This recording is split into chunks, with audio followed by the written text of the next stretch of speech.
Hello, this is Todd Luck, and this is a review of Tarzan Temple of the Mahar from Tarzan the Epic Adventures. This was a Tarzan line put out by Trendmasters in the 1990s, and this is one of 3 mini play sets they put out. And so this one is a part of the Earth's Core subline, and of course Burroughs wrote several novels at the Earth's Core, and one of them was Tarzan at the Earth's Core, so it's pretty appropriate to have a playset that has Tarzan visiting the Mahars there. The back of the packaging shows you all 3 mini playsets, and I've done reviews of the other 2, so you can look those up. This will be the final review for the mini playsets in this line. One thing to note, if you look at my other reviews, the package is usually damaged for these, or at least the first 2 I got were. The playset is so heavy that it tends to tear the packaging. That didn't happen here. This one's a little bent, but otherwise is in fantastic condition. So I feel a little bit bad opening it, but we're still going to do it and take a look at it. So these playsets obviously have a lot of little parts, and you're not going to want those to kind of fly all over the place or fall out when you're opening this. So I suggest laying it flat like this and opening it this way. So once you tear the packaging, you can take the shell out for the back of the playset. And so here's the upper half, and then there's the lower half of the playset. And so this upper part is actually going to be taped in there, so you're going to have to cut this out very carefully. It's actually not tape, it's actually the packaging is attached, and you have to cut the packaging to get it out. So there's a little piece here, a little piece there that you would have to cut, and pieces at the bottom. But at this point, you can just go ahead and take this stuff out. All right, so once you open it up and take all the pieces out, this is what you get. And so, of course, we get a Tarzan badge, which comes with most of the toys in this line. This is a nice blue because it's the Earth's core. As I've shown in previous videos, the shade of blue can vary from badge to badge. And this badge also doubles as an instruction holder. So we actually have instructions that have a little bit of blue on them. They tell us how to put this together and all the different action features that it has. Before I put the playset together, I just want to take a moment to appreciate what the back looks like, because sometimes this gets a little dark when I try to shoot it after I assemble it. And it's just beautifully detailed. You can see, you know, kind of more rock formations in the background on the sticker there. And then you can see all the little sparkly details they added onto the rock. It looks absolutely gorgeous. And the bottom has a lot of nice detail too. I mean, you can see kind of the texture on the floor. I mean, this is a nice touch on the dinosaur that we can actually see the head of the dinosaur. Oftentimes it's usually just a rib cage, you know, when you use the dinosaur bones like this.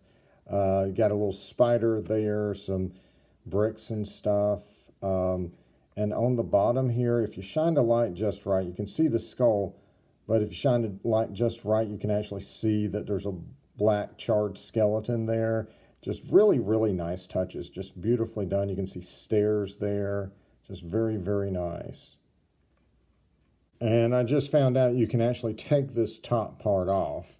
So it's got these little holes and these pegs right here on the bottom that you just plug into there, and it stays attached.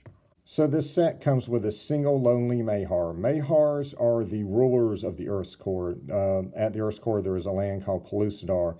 And so this is based on the TV show version of the Mahars, and it looks great for that design.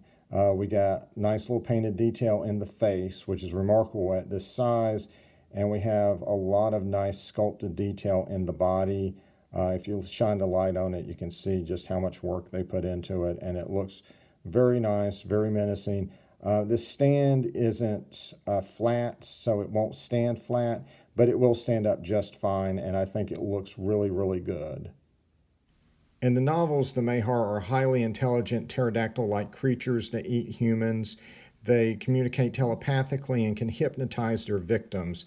They rule Pellucidar through their many minions. And of course, Mahars would not be complete without their servants, the Sagath. These are 8 men who are their warriors. They also keep the Mahar slaves in line. They are sometimes portrayed as Neanderthals, sometimes portrayed as apes, but this is pretty much in keeping with what you expect for a Sagoth, and it's just very, very nicely detailed. You can see the detail in the clothing. You can see the detail on the wooden club he has. It's just very, very nicely done, nicely painted, nicely sculpted. Very, very impressive for this size. And then there's Tarzan. I just want to show his scale, you know, how much bigger the Sagoth looks like compared to him. They did a great job with the sculpting and the detail. They did decide to paint in the eyes. I actually like it better without the eyes because, you know, if you look really, really close, this is definitely a face only a mother could love. But it looks really great for its size. This is based on the design that they made for this line for, I can't remember the name of it. I think it's Harbonite Tarzan, I think. It's a figure that comes in a 2-pack with the Mahar figure on the 4-inch scale. So it also comes with a Thipdar, and this is the pterodactyl-like minions of the Mahar. And it's not quite as detailed in sculpt or paint as the other figurines, but it works pretty good. It's got painted mouth and eye, and honestly, it looks kind of cute. In novels, they're pterodactyl-like creatures who have normal animal intelligence. They act as the Mahar's guards, and if a slave escapes, they send the Thipdars to hunt them down. And then we have a couple things to add to the architecture. We've got this bridge, which looks quite nice. We've got a rock here that'll go someplace on the playset, nicely textured, nicely colored. And we have what's described as a sacrificial pillar for the Thipdar to sit on top of. It's got an action feature that will be hopefully showing you once we assemble this thing. Really nice detailing in here, right? We got chains coming down. We got these little hieroglyphs here. Just really cool stuff. So to assemble the playset, there's a groove right here that you're going to put this hinge in. And so you're just going to slide those in. And it should just, oh, okay. So you're going to have to remove this part in order to close it. That's why that's removable. And so now it'll close up. And so this is what it looks like closed up. The hinge is a bit looser here. And so you have to balance it just right to keep it closed. And it's nicely detailed. I just noticed that the Burroughs doodad is in the corner there. That's pretty cool. And again, like I said, you know, it's very hard to keep this one closed for some reason. That's not the case with the other two. It's got a little hole for the action feature in the back. But this is, you know, kind of how you can store it and stuff. But you just open it up, you know, for play and display. And there you go. Hey guys, the bridge is super tricky, so pay attention. So it's supposed to be an action feature where you press that weird white skull that I pointed out earlier, and it'll make the bridge explode. So in order to get this peg to go down so you can get the bridge in there, you're going to have to press down the skull and then press down the peg. And that's the only way you can get this peg to stay. So again, press the skull and the peg simultaneously to get the peg to catch. I just want to emphasize that because that was a couple hours of my life I will never get back again trying to figure that out. Once you do that, the bridge will fit perfectly in there and display just fine.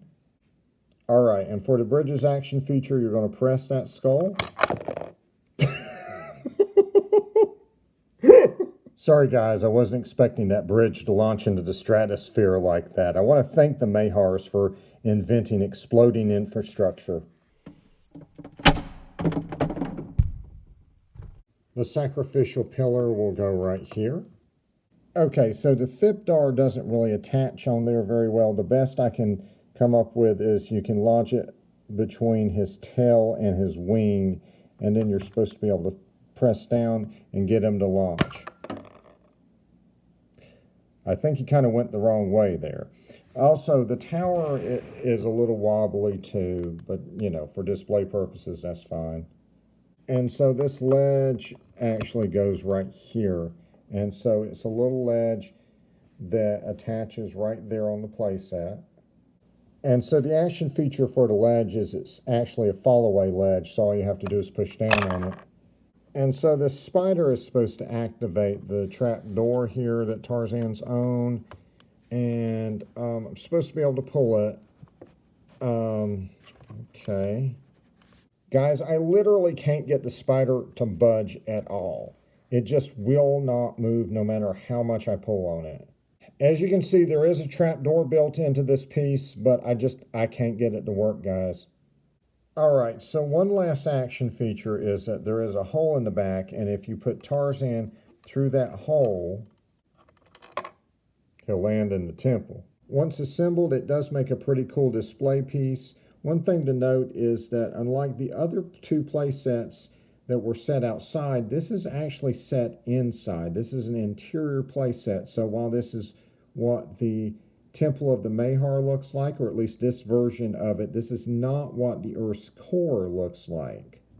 So the idea of Pellucidar is basically that the Earth is hollow, and lining the inside of the Earth is this prehistoric world that is lit by this noonday sun. It's always daylight there. And so there's no horizon. You know, if you look, you can actually see the curvature of the Earth around you. And so that's what Pellucidar is actually like. It's filled with a lot of dinosaurs and monsters and primitive humans and things like that. And so in the novels and the comics, the Mahar have a city located in a giant cavern. And by the way, the images I've been showing you are from the American mythology comics. They have actually done several series set in Pellucidar. And so in the novels, the Temple of the Mahar actually has a giant pool of water in it that the Mahar will hypnotize their human victims to walk into. And when they're in the water, then the Mahar will consume them. This is a Joe Jusko painting illustrating this. And so obviously the playset is very different from the novels, but that's fine. What I think this is probably inspired by is the version of the Mahar's lair that we see in Tarzan the Epic Adventures, the TV show, and also the 1970s movie At the Earth's Core. And I think it probably leans more towards the movie. The movie did have a scene with a bridge, and it was portrayed as being rather hellish and volcanic in nature, which, you know, you definitely get that feeling from this playset. So the one bit of oddness in the descriptions on this playset is that this tunnel right here that I showed you the character can slide down on is described as the slide tunnel to the Earth's core. I don't think that's the case, because in the novels, the Earth's core is 500 miles below the surface of the Earth, and that would be a very long slide. But what it is, I think, is a reference to a scene that appeared in both the novel and the movie where the hero of At the Earth's Core, David Enos, he is spying on the Mahars on a high cliff, and he sees them eating people, and he gets mad, and so he accidentally falls off this cliff and falls down into the Temple of the Mahar, and I think that's probably what this is a reference to. So overall, yeah, this is a great little mini playset to add to your collection. I wish that trapdoor had worked, and I wish those instructions were better. But other than that, I think this makes a perfectly good display item. And, you know, my advice is, you know, when you're done displaying it or using it, to put all of the little pieces into a Ziploc bag, because, again, they are really tiny and can be very, very easy to lose. All right, guys, that's it. Like and subscribe for more videos. And until next time, watch out for exploding bridges in the Temple of the Mahar.